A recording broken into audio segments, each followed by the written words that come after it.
E aí, galera, tudo bem? Espero que sim. Hoje o programa na vibe tá demais. Escutaram essa trilha? É isso aí. Eu tenho certeza que tem um pessoal de casa que já sabe do que eu tô falando. É RPG, Role Play Games. E pra gente conversar um pouco mais sobre isso, eu trouxe ela, que é maravilhosa, professora e também especialista em RPG. Fernanda Brasil, chega pra cá. E aí, Ax, tudo bom? Tudo bem, Fernanda? É um prazer estar aqui nesse programa maravilhoso. Esperei um tempão, viu? A sua chamada e nada, mas até que enfim você me convidou. Mas é isso, na vibe tá muito concorrido, mas chegou a sua vez, minha querida. Ainda bem, né? Que senão ia puxar a sua orelha. Mas Fernanda, diz uma coisa, me explica o que realmente é RPG? Bom, RPG é a sigla americana, que como você já disse no início, é Role Play Games, que trazendo para a nossa língua é a interpretação de personagem. É um jogo que inicialmente tem um mestre, né, e tem 3 a 7 jogadores. E para esse jogo acontecer, nós temos que ter fichas, dados, tem que ter toda uma encenação e também um cenário específico para que essa narrativa ocorra. Que legal, Fernanda. Fernanda, diz uma coisa, ó. Eu te confesso que realmente eu nunca joguei RPG e nem conheço, mas eu tenho certeza que quando a gente terminar esse programa, eu vou estar especialista em RPG. Claro, não é para querer roubar o meu lugar e querer ficar dando, né, palestras por aí. Isso não vai acontecer, não. Não. Inclusive, eu vou jogar com você. Sério? Aham. Só quero ver quem é que vai simplesmente detonar com toda a situação medieval. Mas, Fernanda, diz uma coisa, como foi que o RPG ele surgiu aqui no Brasil? Bom, ele surgiu por volta de 1960, né, simplesmente com o fato de motivar as nossas crianças, de unir as nossas crianças, né, para que elas usassem a criatividade para tudo em sua vida. Porque nós percebemos o quê? Que aqui no Brasil é muito difícil nós pegarmos crianças com tanta criatividade e colocarmos em ação. Então, eu digo, todos os jogadores, todos os mestres, adaptamos determinados sistemas para a nossa realidade. Porque a maioria dos livros de RPG, se você procurou saber, são todos em inglês. Então, muitas editoras transformaram os livros, adaptaram os livros para a nossa realidade e assim trouxemos o RPG para que as nossas crianças, os nossos jovens se divirtam. E eu consegui fazer com que esse sistema fosse implementado na educação. Nossa, que bacana, Fernanda. Eu espero que seja uma iniciativa que esteja dando certo. Está. Eu te confesso que está sendo maravilhoso utilizar o RPG em sala de aula. Fernanda, agora sim, ó, tem uma galerinha de casa que está assistindo a gente e mandou um vídeo para você. Já? Isso. Tem pergunta já para você, Fernanda. Para você ver como é que o RPG é reconhecido aqui no Brasil. Então, roda o VT. Oi, Agnes, tudo bom? Gosto muito do seu programa na Vibe, tá? E gostaria de fazer uma pergunta. Olá, professora Fernanda, meu nome é Jefferson. Sempre ouvi falar sobre os jogos de RPG, só que apenas como jogos de diversão, e nunca soube do uso deles para a aprendizagem. Com isso, eu soube que a senhora comentou que a senhora utilizou durante um ano letivo inteiro os jogos de RPG como ferramenta de aprendizagem. Com isso, eu gostaria de perguntar e saber por que a senhora afirmou que usou apenas sobre o RPG durante um ano letivo. Isso quer dizer que a senhora não utilizou todos os anos? Por quê? Sua pergunta foi realmente bem pertinente. No momento que eu comecei a aplicar RPG em sala de aula, foi num momento bem drástico para o Brasil. Por quê? Porque a mídia estava colocando o RPG como vilão de determinadas situações que estavam acontecendo, né? Foi num período que uma garota faleceu no cemitério, disseram que ela estava jogando RPG, que ela era uma vampira, né? Que o personagem criado por ela era um vampiro. Então os pais solicitaram, né, à direção que não fosse permitido mais a utilização do RPG em sala de aula.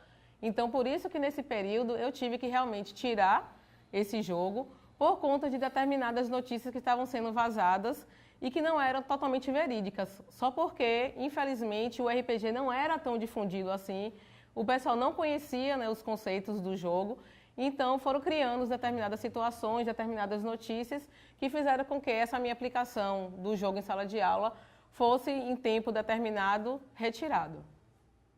Nossa, Fernanda, aconteceu tudo isso?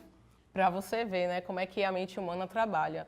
Mas quando algo não é conhecido, realmente nos dá medo. Então, para não complicar a vida dos alunos, então eu simplesmente adotei essa decisão da direção e não apliquei mais o jogo em sala de aula. Ô, Fernanda, diz uma coisa, você sentiu muita diferença no aprendizado dos alunos pós a inserção dos seus jogos, do RPG? Sim, muita diferença mesmo.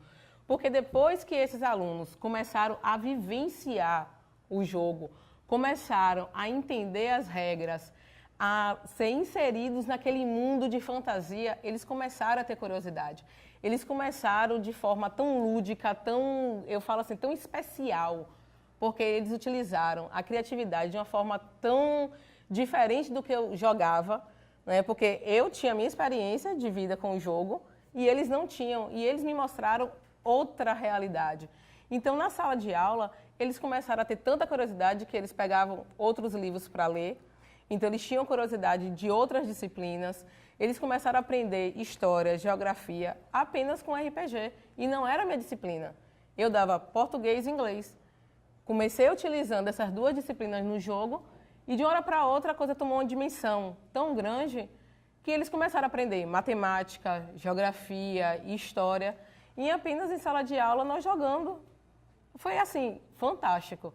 E eu posso falar que é maravilhoso colocar um jogo em sala de aula que tem essa dimensão de criatividade, que são eles que são criativos, não sou eu. Eu apenas dou o direcionamento, né? A gente chama de mestre quem narra, mas quem cria a história são eles, porque as consequências, as causas de todas as ações do jogo é do aluno. Nossa, que legal, Fernanda. Te confesso que eu vou passar a jogar RPG. Eu vou cobrar.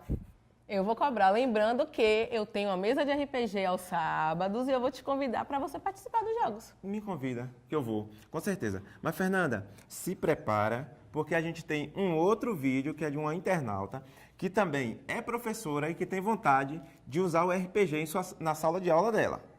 Roda o VT. Professora Fernanda, sou Tiffany Cavalcante e também sou professora. Gostaria de saber se o RPG pode ser aplicado em sala de aula para qualquer idade.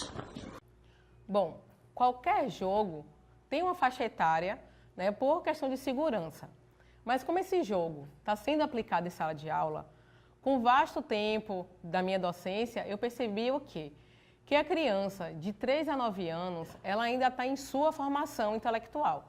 Então, ela pode ser bastante influenciada com qualquer situação do dia a dia. Então, eu preferi adotar esse jogo em sala de aula com os meus alunos a partir de 10 anos. Então, eu posso dizer que os alunos de 10 anos até a idade que você achar interessante, ele é válido sim ser utilizado. Mas de 3 a 9 não é muito garantido, porque ele pode achar realmente que aquele personagem é ele e querer viver aquele personagem e não ser utilizado de uma forma mais lúdica. Fernanda, a minha produção trouxe umas imagens ali que eles falaram, que tem a ver com você. Quando eu entrei, eu tinha percebido e eu ia já comentar dessas imagens, porque achei maravilhosas. Ele não foge em nenhum momento do nosso tema, porque tem Caverna do Dragão ali, né? Que é o clássico do nosso RPG. Nós temos vários personagens ali, personagens vampiros, personagens lobisomens, e aquela primeira imagem ali é como é um grupo de RPG, né? O tabuleiro, todo mundo à vontade, em círculo, fazendo a ficha, interpretando. Isso me remete totalmente à minha adolescência. Porque eu comecei a jogar RPG, eu vou ter que contar aqui, né? Em 98, não faço as contas, por favor. Né? E aquelas imagens ali são a maioria dos meus personagens. Eu me remeti ao momento que eu comecei a jogar RPG, que eu comecei a jogar como vampira.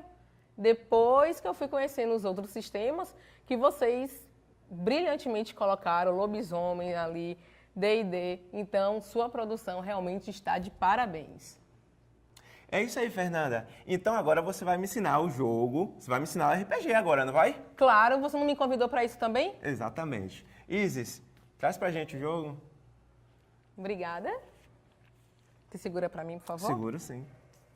Bom, para iniciar o nosso jogo de RPG, nós temos uma ficha contendo 4 partes. Não é? Nós temos essa inicial. Então, Axel, nessa ficha inicial, o que é que nós temos nela? Nós temos a imagem do personagem, nós temos as habilidades, né, que você tem que jogar os dados para ter a pontuação indicada para o seu personagem.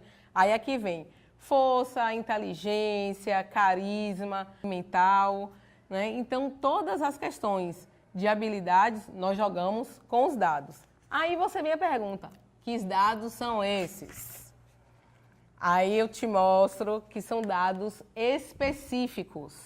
Né? Tem um dado de D20, né, por causa da quantidade de lados que o dado tem.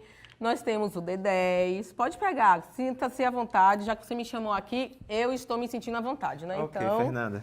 nós temos o D12, o D3. Então, para cada habilidade, você joga um dado específico. A partir do momento que dá uma pontuação, você coloca a sua pontuação na ficha e depois vamos criando o que nós chamamos de background, ou seja, a história do seu personagem. Né? Seu personagem é o quê? Aí você me pergunta, Fernanda, eu posso jogar como o quê? Aí eu falo, você quer medieval, você quer futurista, você quer real? Eu adoro futurista. Eu sou futurista. Então você quer jogar GURPS, né? Então você adora... GURPS é um tipo de sistema, porque nós estamos aqui para falar de RPG, não é isso? Então, tem Storyteller, tem Dungeons and Dragons, que é o estilo Caverna do Dragão. Quem é que não assistiu Caverna do Dragão aqui? Caverna do Dragão, eu assistia. Gostava muito, inclusive, Fernanda. E qual era o seu personagem? Eu gostava da Diana. Né? Também a Eu adorava a Diana. A Diana, aquela deusa, né, maravilhosa. Mas eu gostava do Henk. Eu gostava sempre do arqueiro, né? Então, Senhor dos Anéis também. Quem é que não assiste Senhor dos Anéis? Verdade. É RPG. Então, a gente tem que escolher um sistema, já que você gosta de futurista, é o GURPS. E aí você tem que montar a sua ficha, segura aqui de novo, a ficha em cima da situação futurista. Como ele quer escolher um personagem futurista, ele seria um robô ou então um ET. E aí, em cima disso, você teria que criar os seus pontos fortes, os seus pontos fracos, os seus aliados, os seus inimigos. E aí, iria estar pronta a sua ficha. Só que GURPS, infelizmente, aqui, você não acha, mestre. Na região, a gente acha o quê? Vampiro, lobisomem ou Dungeons and Dragons, que a gente chama de D&D. Aqui na UESC, você encontra D&D. É? Eu estava entrando aqui para vir para o seu programa e tinham pessoas jogando D&D ali no bosque. É mesmo? Mesmo. Nossa, eu não sabia, Fernanda. Mas a maioria quer ser o quê? Ladino, elfo. Por quê? Por conta do Senhor dos Anéis, de Legolas. Ninguém quer jogar mais de bardo, ninguém quer jogar de guerreiro, ninguém quer jogar de mago. Eu sou apaixonada por mago. É? Fernanda, tu sabe o que é que eu tô vendo? Que eu vou ter que aprender muita coisa, porque eu não sei nada sobre RPG, menina. Vou te convidar para a minha mesa aos sábados, lá em Ilhéus, à tarde, para você aprender. Então me chama, porque eu vou. Vou chamar você, Sanã, vou convidar também muita gente aí que está assistindo, né? Vai lá, acessa também o meu blog, né? É só botar lá Fernanda Brasil, que você vai encontrar várias dicas com relação ao RPG. Não só para utilização em sala de aula, mas também como um sistema apenas de criativo, apenas para nos encontrarmos e bater papo, nos descontrair e conhecer novas pessoas, né? Que o RPG também é para isso, para ter um grupo universal de criatividade. Fernanda, muito obrigado pela sua presença. Eu que agradeço, querido. Aprendi demais. Tenho certeza que o pessoal de casa também aprendeu muito com você. Assim espero, né? Vamos ver o que é que eles vão aprontar no meu blog, as perguntas que eles vão fazer. Eu tenho certeza que vai encher de perguntas lá, Fernanda. Assim espero, que eu quero tirar todas as dúvidas, viu? Ok. Muito obrigado mesmo. Eu que agradeço, querido. Pessoal, é isso. O Na Vibe tá ficando por aqui. Espero que vocês tenham gostado, espero que vocês tenham se divertido comigo e com a professora Fernanda. E próxima semana a gente tá de volta. Tchau! Tchau, pessoal.